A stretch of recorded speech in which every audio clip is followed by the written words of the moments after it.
Silvestres, um podcast do Fauna News.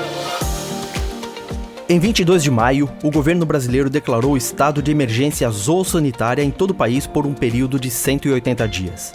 A decisão veio após o registro de 8 aves silvestres contaminadas pelo vírus H5N1, responsável pela gripe aviária, que também é conhecida como influenza aviária.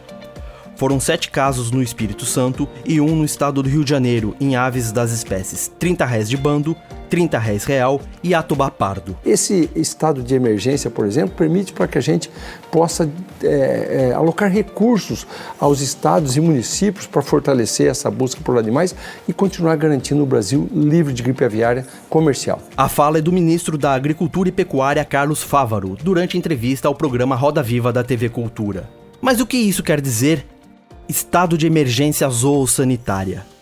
De onde vem esse vírus? Quais os riscos que esse vírus representa para as aves silvestres, para a saúde humana e para a economia do país, caso contamine granjas? Eu sou Dimas Marques, editor do Fauna News, e neste episódio vamos esclarecer essas e outras dúvidas com a médica veterinária Kátia De Juste de Paula. Bem-vinda ao Silvestres, Kátia. Oi, Dimas. Obrigado pelo convite. A Kátia já foi articulista da coluna Saúde, Bicho e Gente, que é publicada quinzenalmente no portal Fauna News. Ela é formada pela Universidade de São Paulo, onde também se tornou mestra em Epidemiologia Experimental e Aplicada a Zoonoses e doutora em Patologia Experimental e Comparada. Tem pós-doutorado pelo San Diego Zoo Institute for Conservation Research, já foi professora na Universidade de Brasília e na União Pioneira de Integração Social, a UPS. Atualmente leciona Medicina de Animais Selvagens na Universidade Federal Fluminense. Antes de passar a bola para a Kátia, gostaria de dar o seguinte quadro da gripe aviária no Brasil. De acordo com o Ministério da Agricultura e Pecuária, até 15 de junho, dia em que estamos gravando este episódio, estão confirmados 32 focos com casos de aves silvestres contaminadas pelo vírus da gripe aviária. O primeiro registro é do dia 15 de maio. São aves das espécies 30 rés de bando, 30 rés real, atobá pardo, biguá, cisne de pescoço preto, corujinha do mato, fragata, gaivota de cabeça cinza, gavião preto, 30 rés boreal e 30 rés de bico vermelho. 12 casos ainda estão em análise hoje, 15 de junho. Não há registros de contaminação em aves domésticas e em humanos. Kátia, me explica o que é a gripe aviária, qual a sua origem, quais os sinais clínicos nas aves e em outros animais silvestres, por favor. Bom, a gripe aviária, também conhecido como influenza aviária, é uma doença causada pelo vírus da influenza A, de alta patogenicidade. Né? A gente tem o vírus que está circulando agora é o H5N1. Esse H e o N está relacionado às proteínas que são expressas na superfície viral. Né? Então, o H é uma hemaglutinina e a N-neuraminidase. E aí, dentro desses, você tem uma gama de variações. Então, por exemplo, a hemaglutinina pode ir de H1 até H18 e a neuraminidase de N1 até N11. E dentro disso você tem diversas variações. Então, agora a gente está lidando com H5N1. Essa cepa, né, já afetou mais de 200 espécies de aves em diversos países, né? Chegou aqui agora ao nosso país, e também espécies de mamíferos aquáticos.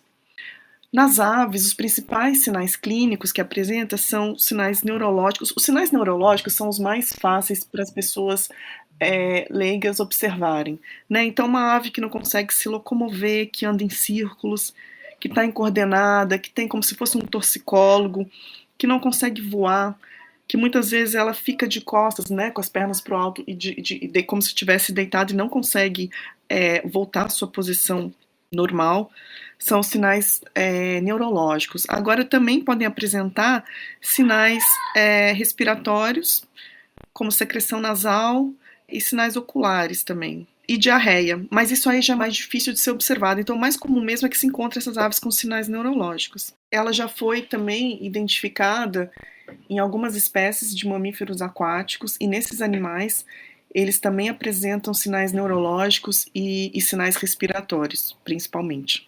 Vi no mapeamento do Ministério da Agricultura e Pecuária que os casos registrados no Brasil estão todos concentrados perto da costa. Tem alguma explicação para isso? O vírus tem preferência por aves que vivem no litoral ou é simplesmente uma característica deste momento? O vírus da influenza, ele convive. Tem muitas espécies por exemplo, de aves aquáticas que convivem com o vírus sem apresentar sinais clínicos. Então, assim, as aves estão muito bem, obrigado, mas tem o vírus lá. Essa cepa agora, que é mais patogênica, que já apareceu em diversos países, já matou milhares de aves, ela é mais letal, né? Então, isso que vem causando essas mortalidades. O aparecimento desses casos no litoral tá relacionado à via de migração do Atlântico, né? Então essas aves, elas desceram, né? Os casos estavam na América do Norte, a gente teve diversos países na América do Sul que apresentaram, então a gente teve Venezuela, Equador, Peru, Chile, Argentina, Uruguai, e aí vai subindo, né? Então, pela rota de migração do Atlântico, esses casos, não se sabe exatamente por onde ele veio, mas eles têm aparecido por essa rota de migração. Então, teria mais ligado a esse mesmo, aos casos positivos, que são transmitidos de aves para outras, que acabam entrando em contato nessas localidades. Então, não necessariamente aconteceria só no litoral, é uma questão mesmo de como ela vem se disseminando no nosso país. Tem me chamado a atenção o fato de que o Ministério da Agricultura e Pecuária está protagonizando as ações de monitoramento e combate à gripe aviária. Senti, não sei se foi impressão minha, a questão ambiental em segundo plano no discurso do poder público. Essa grande preocupação econômica é justificada pelo fato de o Brasil ser um dos maiores produtores de carne de frango do mundo? Ou seja, se a gripe aviária atingir granjas de produção de carne e ovos, o estrago é enorme? Sim, com certeza. O Ministério da Agricultura acaba sendo o órgão que tem mais estrutura para conduzir, né, essa emergência sanitária pela qual nós estamos passando.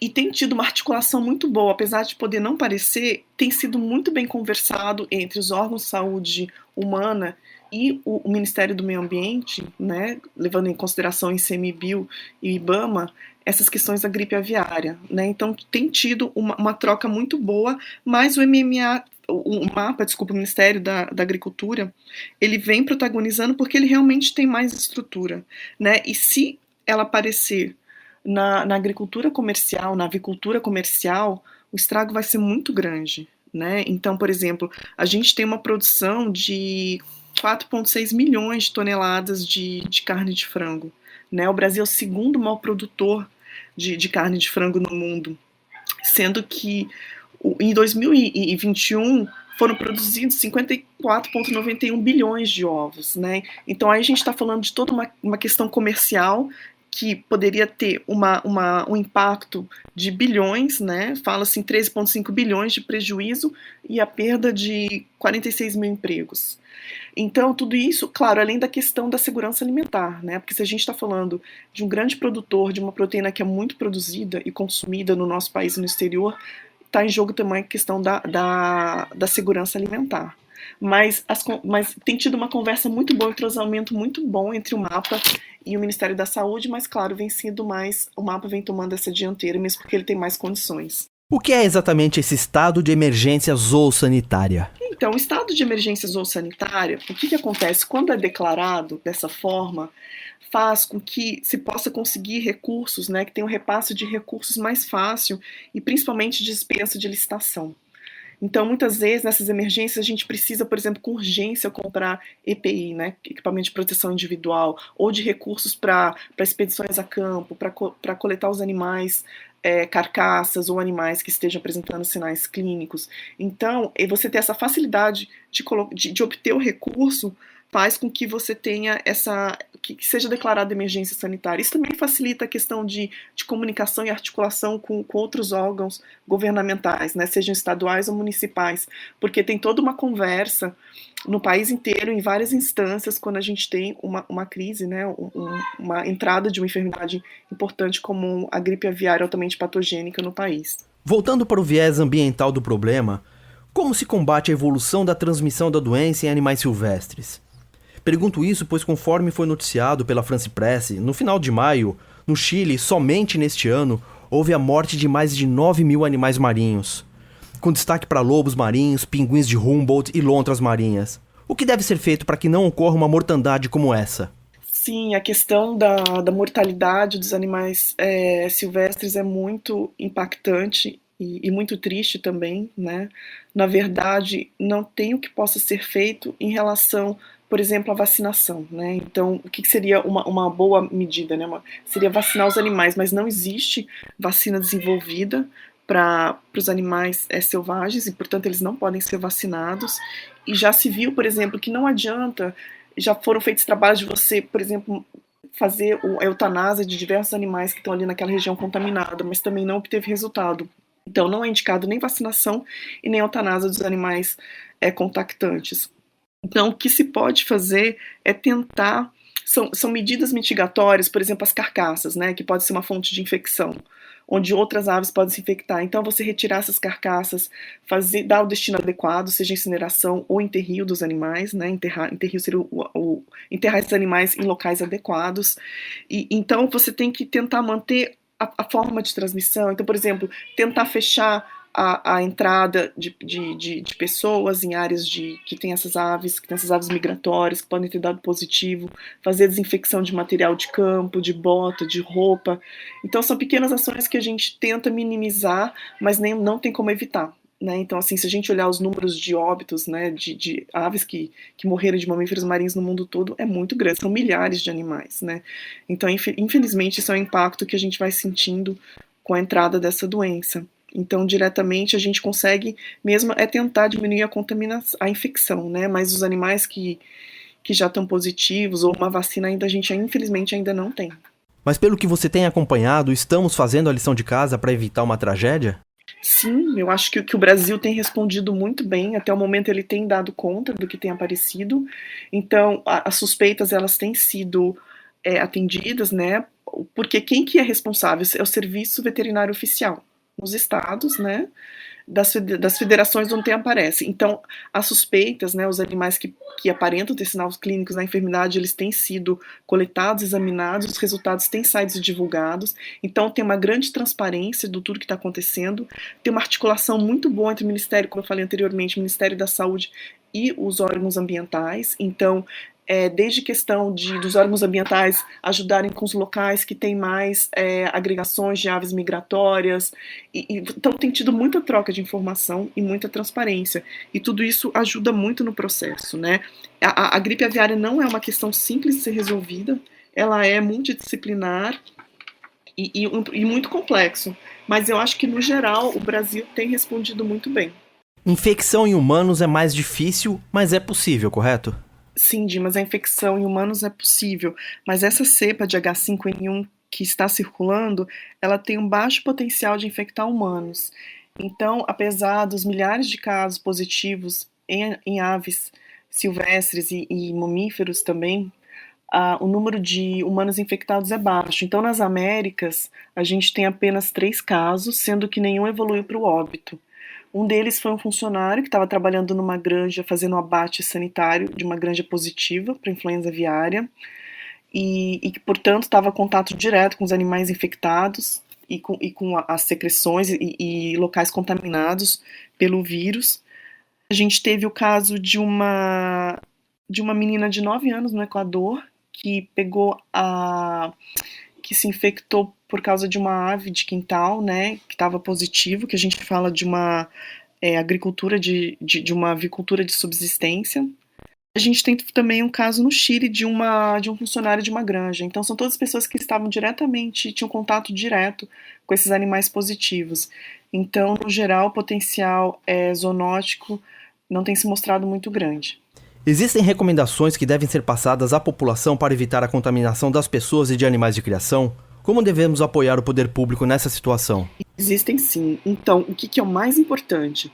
Se alguém vir, né, um animal com uma suspeita clínica, um animal, por exemplo, uma ave que não está com sinais neurológicos, que não está conseguindo se movimentar de forma adequada, que não está conseguindo voar, o mais importante é não tocar nesse animal, não mexer nesse animal, não tentar pegar e levar ele para algum lugar, é avisar o serviço o serviço agropecuário, né, o serviço de vigilância oficial, porque quando for notificado, esses órgãos eles vão analisar o caso e aí vão até o local com EPI adequado, sem risco de infecção, e vão recolher essa carcaça ou os animais vivos, coletar o material e mandar para o laboratório. O laboratório oficial fica em Campinas, que então vai dar o resultado de positivo ou negativo, né? Então, o mais importante é não tocar nesses animais, avisar a autoridade sanitária local, e então esperar que eles peguem esses animais e tomem as medidas cabíveis, né? Uma questão muito importante também que a gente teve, que foi muito triste no caso da febre amarela, foi que algumas pessoas começaram a achar que os primatas, que os macacos eram os culpados pela transmissão da doença, né? Que na verdade é transmitida por um vetor, por um mosquito. E aí os animais eram apedrejados, eram mortos, porque eles achavam que era... Isso é uma questão muito importante também, né? Da gente não começar a matar aves vivas ou de alguma forma tentar eliminá-las só porque elas estão presentes ali, né? Então, assim, se vir qualquer tipo de animal com sinal clínico, é avisar mesmo o serviço veterinário oficial do estado. Kátia, muito obrigado pela sua participação no Silvestres. Até uma próxima oportunidade. Eu que agradeço o convite, Dimas. Agradeço a doutora Silvia Neri Godoy, que é do ICMBio, que gentilmente nos auxiliou também nessas informações mais atualizadas e que a gente consiga passar por essa influenza da forma que tenha menos perdas possíveis, mas as ações são sempre conjuntas, assim, né? Tem que ser cada um fazendo o seu problema, porque as soluções acabam sendo muito localizadas e a gente precisa buscar também essa articulação e soluções local também, mas eu acho que no geral tem sido conduzido de uma forma bem adequada. E chegou o momento dos comentários que recebemos por e-mail e pelas redes sociais do Fauna News. Se você quiser entrar em contato conosco, escreva para silvestres@faunanews.com.br ou ainda comentando os posts sobre os episódios que publicamos no Instagram, Facebook, Twitter e LinkedIn. Basta procurar pelo @FaunaNews. Você também pode deixar seu recado no canal do Fauna News no YouTube, onde é possível acompanhar os Silvestres. A Anitta Bertolo, uma de nossas mais fiéis ouvintes que nos acompanha pelo YouTube, comentou que o último episódio, em que abordamos a criação e o significado do Dia Mundial do Meio Ambiente, poderia ter sido mais longo. Sua sugestão foi anotada, Anitta. Também sobre o último episódio, separei a mensagem enviada pelo silvestres@faunanews.com.br pelo Augusto José, que concordou com o nosso comentário sobre a falta de amor com que nós, seres humanos, cuidamos do planeta e nos relacionamos com outras formas de vida. Pois é, Augusto, essa falta de amor já está custando muito caro para a nossa própria sobrevivência no planeta. Já não é mais uma questão moral sobre nossa conduta com as outras espécies e o meio. Nossa falta de zelo com a natureza é um tiro que damos no nosso próprio pé. Chegamos ao final deste episódio de Silvestres. Lembro que você, que está agora nos escutando pelo YouTube, pode se inscrever no canal do Fauna News, acionar o sininho e avaliar o episódio. Agora, se você está em alguma plataforma de áudio, como Spotify e Deezer, não esqueça de nos seguir e nos avaliar. Sua participação é extremamente importante, pois ajuda demais no processo de divulgação dos episódios pelas plataformas. No portal faunanews.com.br tem muito mais conteúdo sobre animais silvestres. Para receber as matérias e os artigos do Fauna News de forma gratuita pelo WhatsApp, envie uma mensagem para o FaunaZap 11 95 107 0530. Essas informações estão na descrição do episódio. Silvestres é apresentado por mim, Dimas Marques, na produção Williane B. Souza, na edição e sonorização Renan Faé, na vinheta a voz de Bruna Borjaili. Muito obrigado e até o próximo episódio. Silvestres, um podcast do Fauna News.